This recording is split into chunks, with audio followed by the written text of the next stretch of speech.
এক ইহুদির জায়গার খেজুর গাছ ওই নবীর সাহাবীর বাড়িতে হেলে পড়ছে।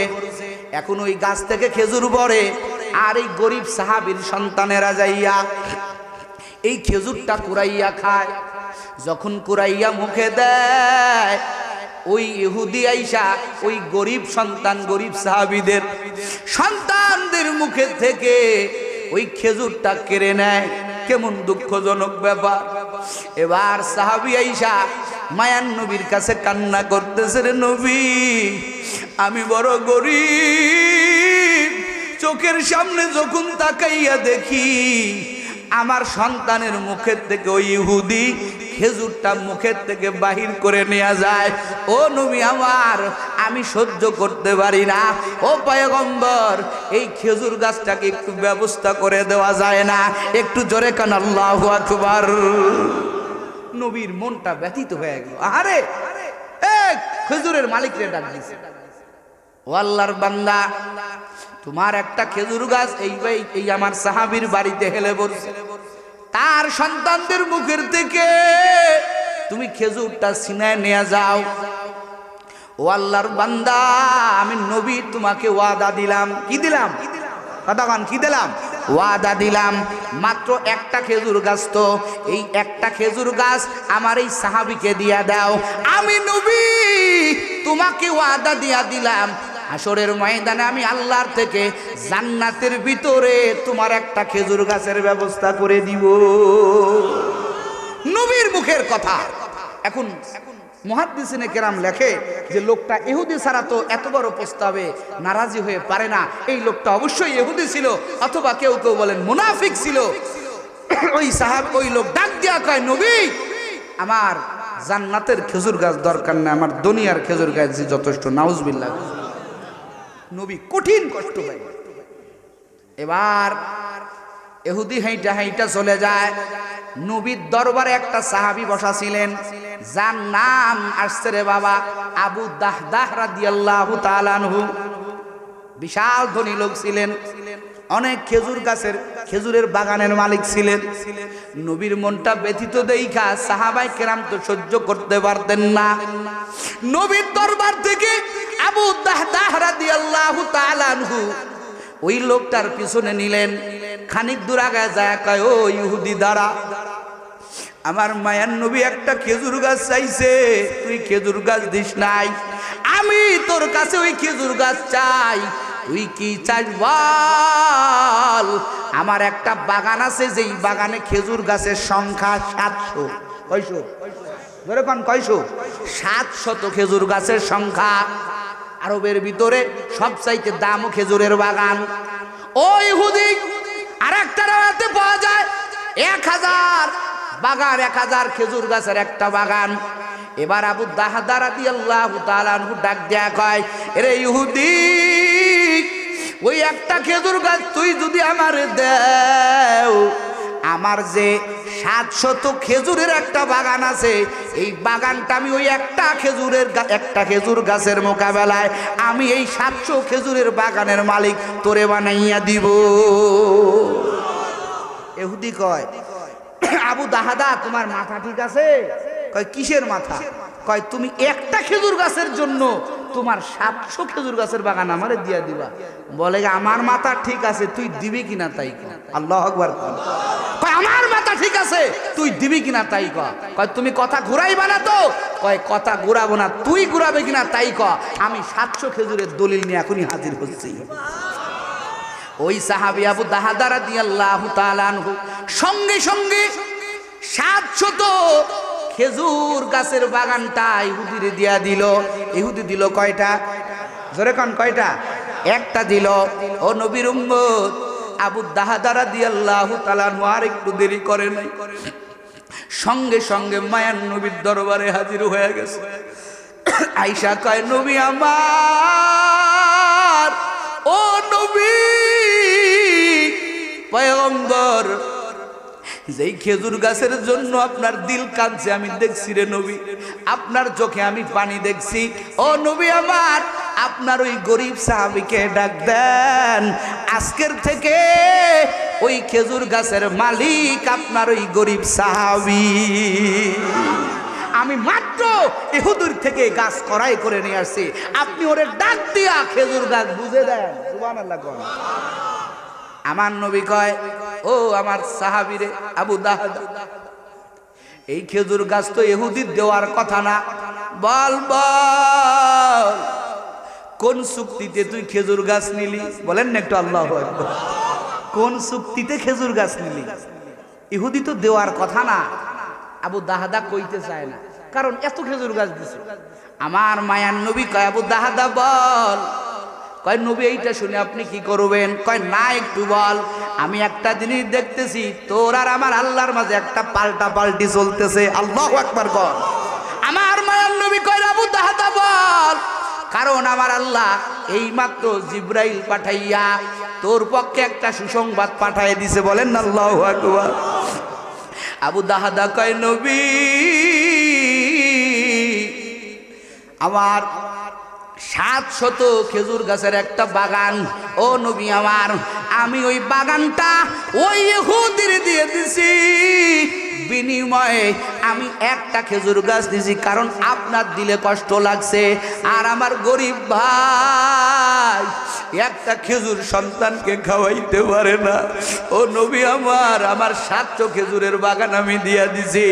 আমার পয়গম্বর কয়, আবু দাহদা 700 খেজুরের বাগান দিয়ে ঠগো নাই। আমার আল্লাহ সবে মাত্র কেবল মাত্র জিব্রাইলের মাধ্যমে পাঠাইয়া সুসংবাদ দিয়ে দিয়েছে, আবু দাহদা তুমি দিয়েছো 700 খেজুরের বাগান। আমার আল্লাহ সুসংবাদ দিয়ে দিয়েছে, হাসরের ময়দানে আমার আল্লাহ তোমার একটা বাগান দিবেন, খেজুরের বাগান। যেই বাগানে একটা দুইটা খেজুর গাছ হবে না, লক্ষ লক্ষ কোটি কোটি খেজুর গাছ আমার আল্লাহ তোমার জন্য বরাদ্দ করে দিয়েছে। কি বুঝলেন? যে আমার আল্লাহ দেওয়ার সময় কম দেন, কথা কন না খা, কম দেন না রে বাবা। এই জন্য চেয়ে নিতে হবে আল্লাহর দরবার থেকে। ও নবীর উম্মতেরা, ও পর্দার আম্মা জানেরা, এখন থেকে ইবাদত শুরু করেন। আর বেশি বেশি কার কাছে চাইবেন? জোরে কন। আল্লাহর কাছে ইবাদতের তৌফিক চান, আল্লাহ পাকের কাছে আমল করি, আল্লাহ পাকের দরবার থেকে, আল্লাহ পাকের থেকে পাশ করাইয়া নেন রে বাবা। কারণ দোয়া আমার আল্লাহ বিফলে দেয়, কতক্ষণ বিফলে দেয় না। এই জন্য আমার নবী কয়, ও নবীর উম্মাহ, আমার পয়গম্বর কয়, ও আমার সাহাবায়ে কেরাম, আদ-দুআউ মুখুল ইবাদা, বলে দোয়া হলো ইবাদতের মগজ। আল্লাহর কাছ থেকে চেয়ে নিতে হবে, আল্লাহ পাকের কাছে আমল পেশ করিয়া চাইতে হবে। কি পেশ করিয়া? জোরে কান, কি পেশ করিয়া? আমল পেশ করিয়া। খলিফাতুল মুসলিমিন হযরতে ওমর ফারুক রাদিয়াল্লাহু তাআলা আনহুর জামানায়, একটু আগে আসেন, একটু মোহাব্বতে আগে আসেন, একটু আগে আসেন, পিছনে ভাইরা অনেকে দাঁড়ায় আছে, আগে আসেন, একটু মোহাব্বতে আগে আসেন। লা ইলাহা,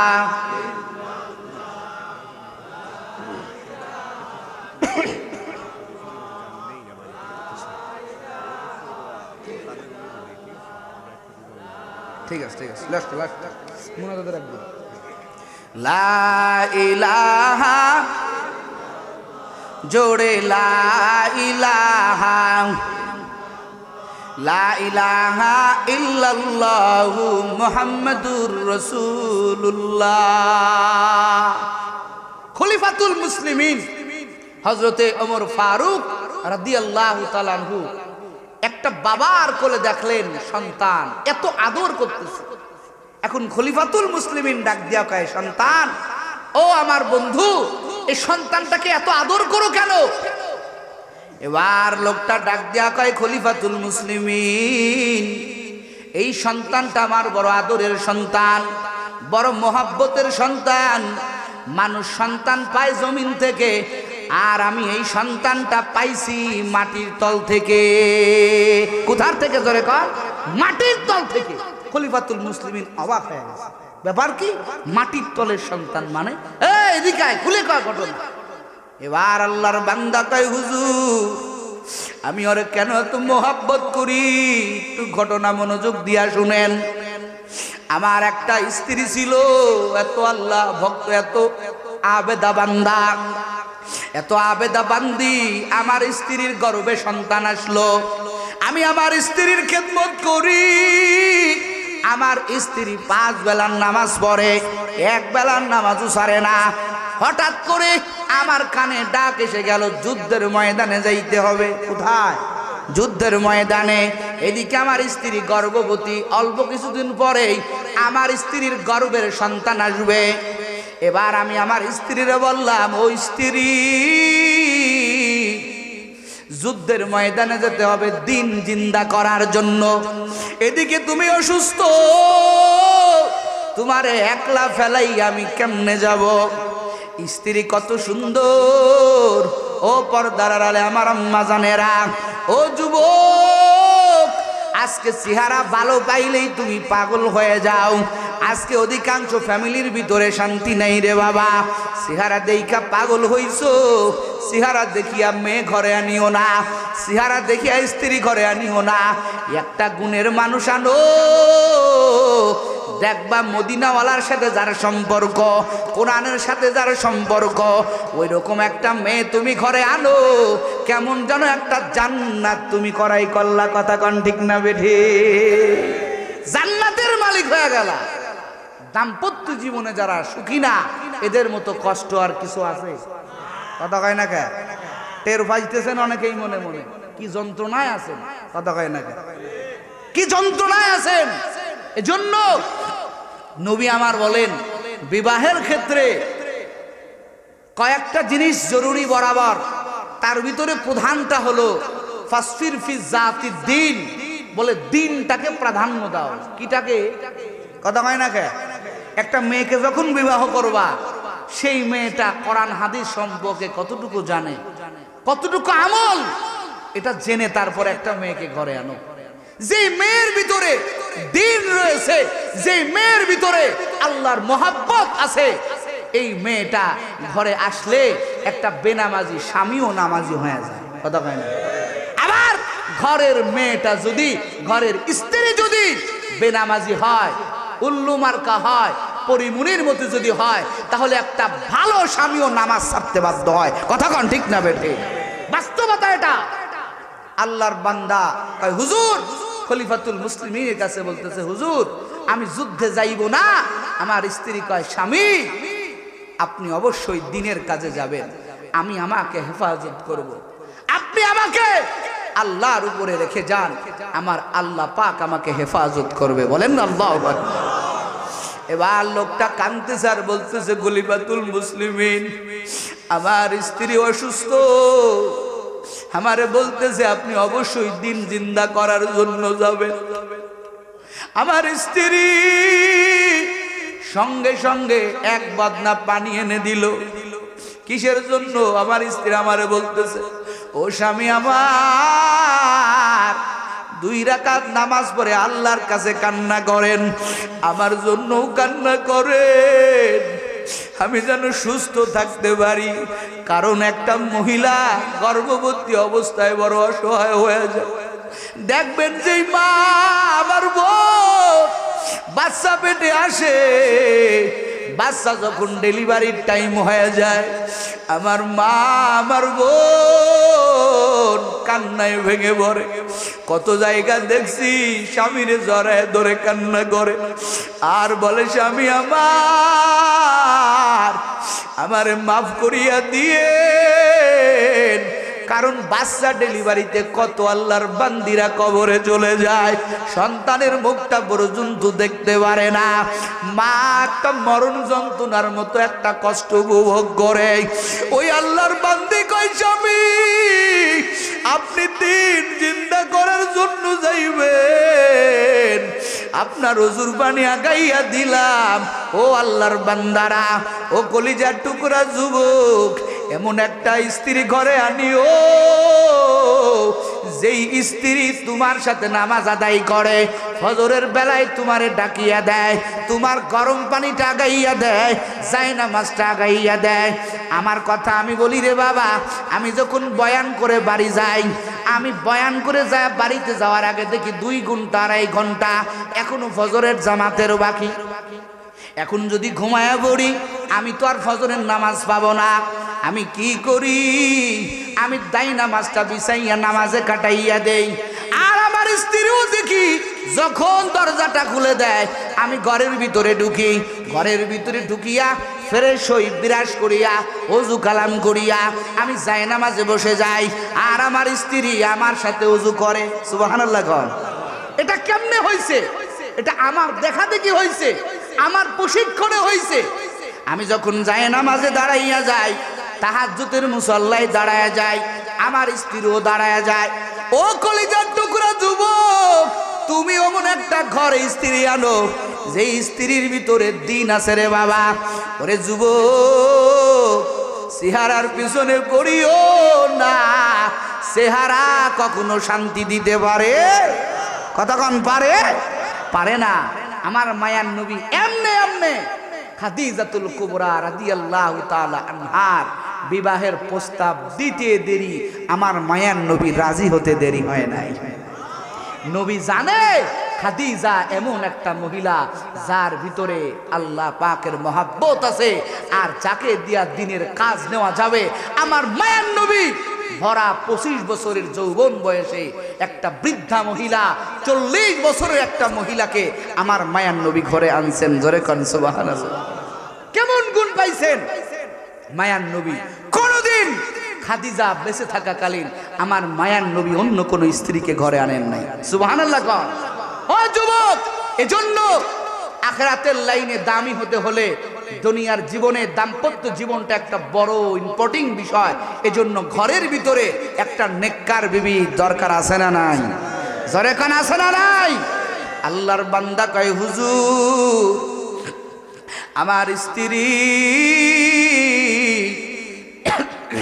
আমার পানিটা আগাইয়া দিল, আমি নামাজ পড়লাম, ওযু করলাম, ওযু করি আমি নামাজ আদায় করলাম। নামাজ আদায় করিয়া আমার ঘরের থেকে আমি আমার স্ত্রী থেকে বিদায় নিয়ে চলে গেলাম। স্ত্রীরে যাওয়ার সময় বললাম, একটু নিজেরে খেয়াল রাখিও। আমি চলিয়া গেলাম যুদ্ধের ময়দানে। দীর্ঘদিন যুদ্ধ চলল, যুদ্ধতে আমি গাজী হয়ে গেলাম, ইসলাম বিজয় হয়ে গেল। আমি বাড়ির দিকে রওনা হয়ে গেছি। বাড়ির কাছাকাছি আইসা আমি আমার স্ত্রীরে ডাক দেই, আমার স্ত্রীর ঘরের থেকে কোনো আওয়াজ নাই। আমি তাকাইয়া দেখলাম আমার স্ত্রীর ঘরে একটা তালা ঝুলানো। আমি বললাম, স্ত্রী তুমি কই? আমার ডাকাডাকি দেই। পাশের আমার স্বাস্থ্য ভাইরা আগায় আসলো। আমি বললাম, এরে ভাইরা তোর ভাবি যান কোথায়? বলছে কই? তারে দেখার জন্য আমার মনটা কাঁদতেছে। দেখি স্বাস্থ্য ভাইদের চোখে পানি। সব স্বাস্থ্য ভাইরা কান্না করে আর বলে, ভাই পারলাম না আপনার স্ত্রীর আপনার পর্যন্ত পৌঁছাইয়া দিতে পারলাম না। বলে ঘটনা কি খুলে বল। বলে আপনি যাওয়ার কয়েকদিন পর আপনার স্ত্রী হঠাৎ পেটের বেদনায় হঠাৎ করে আপনার স্ত্রী মারা গেল। আমরা আপনাকে কেমনে খবর দিব? এত দূরের বাদ আমরা নিজেরাই তাকে গোসল করাইয়া জানাজা পড়াইয়া আপনার স্ত্রীকে আমরা কবর দিয়ে রাখছি। আল্লাহর বান্দা ঘটনাটা শোনার পর 2 চোখের পানি ছেড়ে দিয়া কাঁদে আর বলে, রে শাস্তু ভাই আমার স্ত্রীর কবর কই? চল আমার স্ত্রীর কবরের কিনারে আমার নিয়ে চল। আমি আমার স্ত্রীর কবরের কিনারায় দাঁড়াইয়া আমি তার জন্য দোয়া করব। এবার আল্লাহর বান্দারা ওই আল্লাহর বান্দাকে স্ত্রীর কবরের কিনারায় নিয়ে গেল। আল্লাহর বান্দা কয়, হুজুর আমি আমার স্ত্রীর কবরের কিনারায় গেলাম, যাইয়া দেখি আমার স্ত্রীর কবরের মাঝামাঝি জায়গা থেকে একটা নূরের আলো বাহির হইতেছে। জোরে কোন আল্লাহু আকবার। আমি বললাম, ও ভাইরা আমার স্ত্রীর কবরে কেন আলো? আমার শাস্তু ভাইরা ডাক ডাক দিয়া কয়, ও ভাই, যেদিন থেকে আপনার স্ত্রীর আমরা কবর দিয়েছি, সন্ধ্যা হওয়ার সাথে সাথে আপনার স্ত্রীর কবরটা পুরো আলো হয়ে যায়। জোরে কোন আল্লাহু আকবার। এবার আল্লাহর বান্দা ডাক দিয়া কয়, আমার স্ত্রী কি কোনো অপরাধ করছে নাকি? এমন কেন হয়? তোরা একটা কোদাল নিয়ে আয়, আমি আমার স্ত্রীর কবর খনন করে দেখব। স্বাস্থ্য ভাইরা কোদাল আনতে গিয়েছেন, আমার আল্লাহ মুহূর্তের মধ্যে স্ত্রীর কবরটা ফাঁক করে দিয়েছে। জোরে কোন আল্লাহু আকবার। ওই যুবক কয়, ও খলিফাতুল মুসলিমিন, আমি তাকাইয়া দেখি আমার স্ত্রীর কবরটা দুইটা ভাগ হয়ে গেল। আমি তাকাইয়া দেখি আমার স্ত্রীর কোলের উপরে একটা দুধের বাচ্চা খেলতেছে। আমার স্ত্রী ডাক দিয়া কয়, স্বামী। আমার আল্লাহ ডাক দিয়া কয়, ও আল্লাহর বান্দা, ওই সন্তানটা তাড়াতাড়ি কবর থেকে উঠা, এটা তোর সেই স্ত্রীর গর্ভের সন্তান। হুজুর গো, আমি কবরের ভিতরে হাত দিয়া আমার সন্তানটাকে নিলাম।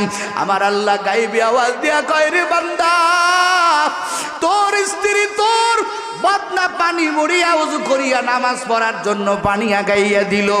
তুই নামাজ শেষ করিয়া আমি আল্লাহর কাছে দোয়া করছিলি, দোয়ার মধ্যে বলছিলি, আয় আল্লাহ, আমার স্ত্রীর গর্ভের সন্তানটাকে হেফাজত করিও। তুই একটা বারও বলছিলি না আমার স্ত্রীকে হেফাজত করিও। তোর স্ত্রীর কথা বলা মিস্টেক হয়ে গেছে, যার কারণে আমি আল্লাহ তোর দোয়া তো ফিরাইয়া দিতে পারি না।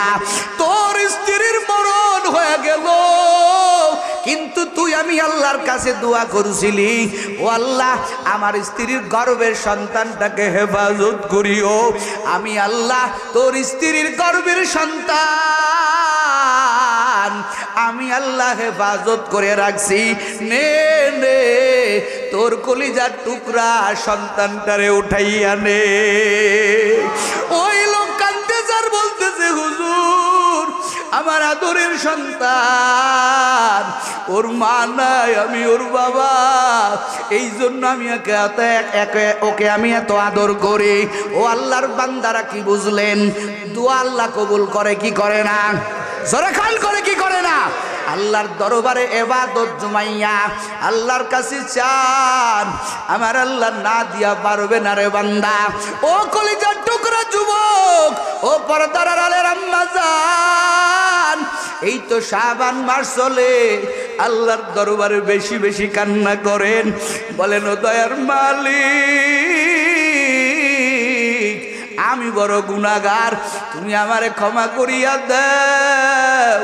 আর আমার আল্লাহ প্রতিদিন প্রথম আসমানে আইসা ডাক দেয়, কে আসো? আলামিন মুস্তাগফিরিন ফাগফির আলা। ও বান্দা, কার ক্ষমা দরকার? জাহান্নামের আগুন জ্বলাইছো, আমি আল্লাহর কাছে যা, আমি আল্লাহ তোর চাইতে দেরি, আমি আল্লাহ তোরে পূরণ করতে দেরি করব না। ও কলিজার টুকরা যুবক, কয়দিন আর বাহাদুরি করবি? এই যৌবনের বাহাদুরি কয়দিন করবি? তোর মতো কত যুবকেরা যৌবনের বাহাদুরি করছে, তারা আজকে কই? এরে যুবক, তোর বাবা এককালে দেখছো লাঠি বাড়ি খেলছে, তোর বাবার দাপটে কেউ সামনে আগাইতে পারে নাই। কই তোর বাবা, কই তোর দাদা, কই বংশের মর্যাদা? কিচ্ছু নাই, সবাই একে একে কবরে চলে গেল। এরে আল্লাহর বান্দারা, এরে আল্লাহর বান্দি, তুইও আমিও কবরপুরের যাত্রী। ওই আল্লাহ পাকের দরবারে ফিরে আয়, মরণের আগে আল্লাহর কাছে ক্ষমা চা। তুইও জানো না, আমিও জানি না কোন জায়গা তোমার আমার মরণ হবে, কোন জায়গা তোমার আমার চিরদিনের জন্য চলে যেতে হবে। এই জন্য বাবা, শাবান মাস আমলের মাদ্দা বাড়াইয়া দাও, আল্লাহর দরবারে কান্না করো। আয় আল্লাহ, তোমার বন্ধু বানাইয়া নাও। ও আল্লাহর বান্দারা, যদি আমল না নিয়া, ইমান না নিয়া কবরে যাও, ওই কবরটা কিন্তু জাহান্নামের গর্ত হয়ে যাবে। এই বয়ান করাকালে অনেকের মনটা তৎকালীন একটু সময় ঘামে, পরবর্তীতে বান্দা একটা কল্পনা করে। কি কল্পনা জানেননি? বলে আমল তো করব, কেবল তো যৌবন বয়স, আরেকটু বয়স বেশি হোক। কথা কয় না? বলে আরেকটু বেশি হোক, বলে দাড়িটা তো রাখবো, এখনো তো বিয়াই করি নাই। কথা কয় না? এখনো বিয়াই করি নাই। আবার অনেকে বিয়া করছে তাও দাড়ি রাখে না, এখন তো ছেলে মেয়ে হয় নাই। আবার ছেলে মেয়ে আল্লাহ দেয়, বলে আর একটু পরে রাখবো, নাতি নাতকুর হোক। কথা কয় না? ও নবীর উম্মত, এই কল্পনা নিয়ে কয়দিন চলবি? আমার আল্লাহ চোখে আঙ্গুল দিয়া মাঝে মাঝে আমার আল্লাহ তোকেও দেখাইয়া দেয়। এর যুবক, মোবাইলটা চালাইয়া কি ওই দৃশ্যগুলো দেখো না? ওই তো ঢাকা বেইলি রোডে রে বাবা, কাশি বিরিয়ানি হাউজে আগুন লাগিয়া কত আল্লাহর বান্দা বান্দিরা কবরে চলে গেল। এমন কোনো দিন নাই যুবকের লাশের খবর পাওয়া যায় না। প্রতিদিন যুবক লাশ হইয়া কবরে যাইতেছে। কত যুবকরে তাকাইয়া দেখি, সুন্দর চেহারা, কিন্তু দাড়িটা লম্বা করতে পারে নাই। এই যুবকও চাইছিল দাড়িটা লম্বা করব, কিন্তু যুবক পারল না। যুবক আজরাইলের হাতে ধরা পড়ে গেল। ও আল্লাহর বান্দি, ও পর্দার আড়ালের আম্মা জানেরা, আর কয়দিন নাফরমানি করে চলবেন? আর কয়দিন বেপরদায় চলবেন? আর কয়দিন টিভির সামনে সময় কাটাইবেন? মরণের ভয় কি নাই? আমার আল্লাহ একটা ফ্যামিলি থেকে 5টা আল্লাহর বান্দা বান্দিরা নিয়ে গেলে কত মায়েরা হাজারি, কত বাবা কান্না করতেছে। আমার 2টা সন্তানই চলে গেল, আমার স্ত্রীর 2টা সন্তান চলে গেল। ইটালির এক প্রবাসী ফ্যামিলি নিয়ে কাচ্চি বিরিয়ানি খাইতে গেল, 5 জনই কবরে চলে গেল। 4টা অ্যাম্বুলেন্সে 5টা লাশ চলে আসলো। দেখলাম মোবাইলে ফেসবুকে ছবিটা পোস্ট করেছে, বাড়ির সামনে 5টা কবর কাটা, কেউ বেঁচে নাই। ইটালি যাবে রে যুবক, কাগজপাতি সব কমপ্লিট। আল্লাহর বান্দা জানে না আমি ইটালি যাইতে পারবো না, আমার ফ্যামিলির কেউ পারবে না। আমার আল্লাহ সবাইকে নিয়ে গেলেন। এই তো দুনিয়ার বাহাদুরি। এই জন্য যুবক ও পর্দার আড়ালে আমার আম্মা জানেরা, আপনারা তো খাদিজার মতো আম্মা জান, আপনারা তো ফাতিমার মতো আম্মা জান, আপনারা তো খাদিজার মতো আম্মা জান, আপনারা তো আসিয়া রাদিয়াল্লাহু তাআলা আনহার মতো আম্মা জান। ও আম্মা জান, আপনার মতো বহু আম্মা জানেরা আছে। ও আমার বোনেরা, আপনার মতো বহু বোনেরা আছে, 5 বেলার নামাজ ছাড়ে, 1 বেলার নামাজও ছাড়ে না। আছে না নাই? কথা কন না কে? স্কুলে বলে আমার বোন পর্দা সহকারে যায়, মাটির দিকে তাকাইয়া যায়। আছে না নাই? কত আমার বোনেরা স্কুলে পড়ে, কলেজে পড়ে, ইউনিভার্সিটিতে পড়ে, কেউ শরীর দেখতে পারে না। আছে না নাই? এই তো কয়েক বছর আগের কথা, আমি একটা কেসের ব্যাপারে আমাদের রাজবাড়িতে একটু কোর্টে দৌড়াদৌড়ি করছিলাম। ওই কোর্টের দেখি একটা জজ, মহিলা জজ, দেখতে বেশি বড় না, ছোট করে। আল্লাহর বান্দি যখন কোর্টে উঠে, আল্লাহর বান্দি এমন বুরকা পরে, আল্লাহর বান্দির বোঝা যায় না, হাত মোজা পরা, পা মোজা পড়া। আল্লাহর বান্দিকে আমার আল্লাহ দুনিয়ার লাইনে এত বড় বানায় দিছে, কই কেউ তো বলে না বুরকাটা খুলে আসো। আল্লাহর বান্দি পর্দা মানিয়া জজ কোর্টের বিষয়টা সলভ করতেছে। ও যুবক, তোর মতো হাজার যুবক আছে যারা স্কুলে পড়ে, কলেজে পড়ে, বিভিন্ন বড় বড় সেক্টরে চাকরি করে, 1 বেলার নামাজও ছাড়ে না। ও আল্লাহর বান্দারা, ও কলিজার টুকরা যুবকেরা, ও বৃদ্ধ বাবা জানেরা, আপনি কেন পারবেন না? আল্লাহর দরবারে ফিরে আসেন। এরে যুবক, মনে হয় বাবা মার বদদুয়া লেগে গেল কিনা, আজকেই বাড়ি যা বাবা মার জড়াইয়া ধরবি। ও আম্মা জান, আখিরাতের বয়ান শুনিয়া, মৃত্যুর বয়ান শুনিয়া আমার চোখে পানি আসে না। এই ময়দানে তাকাইয়া দেখো, কত যুবকের চোখে পানি। ওই মরণের চিন্তা করিয়া কারো মনটা বেজার, ও আল্লাহর বান্দারা, ও আল্লাহর বান্দি, আমার মায়ার নবী কয় মুতু কবলা আনতা মুতু। এরে আমার আদরের বান্দা বান্দি, ও আমার আদরের উম্মতেরা, মরার আগে মরো, দেখো তোমার আপন কেউ নাই, সবাই তোমারে পর করিয়া দিবে, কেউ বলবে না নাইমুজ্জামান রে কবরে নামাইস না। কত মোহাব্বত করছে যেই সন্তান আমার একটা দিন না রেখা না দেখা থাকতে পারে না, যেই স্ত্রী কয় স্বামী আমি তোমার জন্য বড় পাগল। এরে বান্দা, তোমার দেহ থেকে যখন প্রাণ পাখিটা উড়ে যাবে, তোমার স্ত্রী কবে খাটের থেকে নামাও, বারান্দায় একটা মাদুলি বিছাইয়া, একটা চট বিছাইয়া, একটা কাপড় দিয়া ঢেকিয়া দাও, তোমারে সবাই পর করে দিবে, তাড়াতাড়ি কাজ করবে। মরার পরে 1 সেকেন্ড দেরি করে না, বাজারের বাঁশ কাটা শুরু হয়ে যায়, ওই দর্জির দোকানের কাপড় রেডি হয়ে যায়।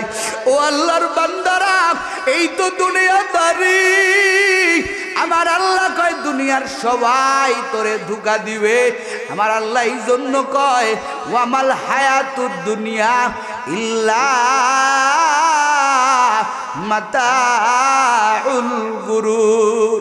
সবাই তোমার আবারে ধোঁকা দিবে, তোমার আমার লাশটা কবরে নিয়ে যাবে, একা একা যাইতে হবে ওই অন্ধকার কবর, যেই কবর কয় ও দুনিয়ার মানুষ আমি কোনো বংশ দেখব না, কার কত বড় বংশ, কার কত বড় টাইটেল, না না না, কবর কয় আল্লাহ আমি তার সাথেই ভালো ব্যবহার করব, যেই বান্দা ঈমান নিয়ে আসবে, আমল নিয়ে আসবে, 2 পুঁজির মালিক যে হইবে, তার সঙ্গে আমি কবর ভালো ব্যবহার করব।